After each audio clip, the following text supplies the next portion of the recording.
మీరు చూస్తున్న ఈ సీన్ ఒక హిస్టారిక్ సంఘటన చోటు చేసుకుంది. బ్రహ్మోస్ మిసైల్.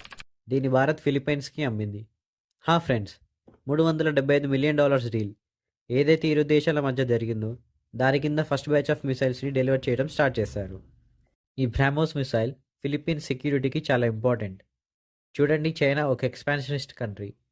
మన భారత్కు జరిగినట్లుగా ఫిలిప్పైన్స్ టెరిటోరియల్ ఇంటెగ్రిటీని చైనా ఉల్లంఘించి సౌత్ చైనా సీలో తన ఆధిపత్యాన్ని చెలాయిస్తుంది. ఇప్పుడు ఈ బ్రహ్మోస్ ఫిలిప్పైన్స్కి చేరడంతో చైనా చాలా ఫ్రస్ట్రేటింగ్గా ఫీల్ అవుతుంది. ఎందుకంటే ఈ బ్రహ్మోస్ని తయారు చేయడంలో రష్యాది చాలా క్రిటికల్ రోల్ ఉంది. So finally Indian made missiles ఇప్పుడు సౌత్ చైనా సీలో కూడా ఉన్నాయి. ఇన్ ద ఫ్యూచర్ ఇవి చైనాకి అగెనెస్ట్గా కూడా వాడొచ్చు. ఇంకా చాలా దేశాలు బ్రహ్మోస్ని కొనుగోలు చేయడానికి సిద్ధంగా ఉన్నాయి. ఇండియన్ డిఫెన్స్ ఎక్స్పోర్ట్స్ చాలా వేగంగా ముందుకు వెళ్తున్నాయి. ఇన్ ద ఫ్యూచర్ భారత్ 4వ అతిపెద్ద డిఫెన్స్ ఎక్స్పోర్టర్గా నిలుస్తుంది.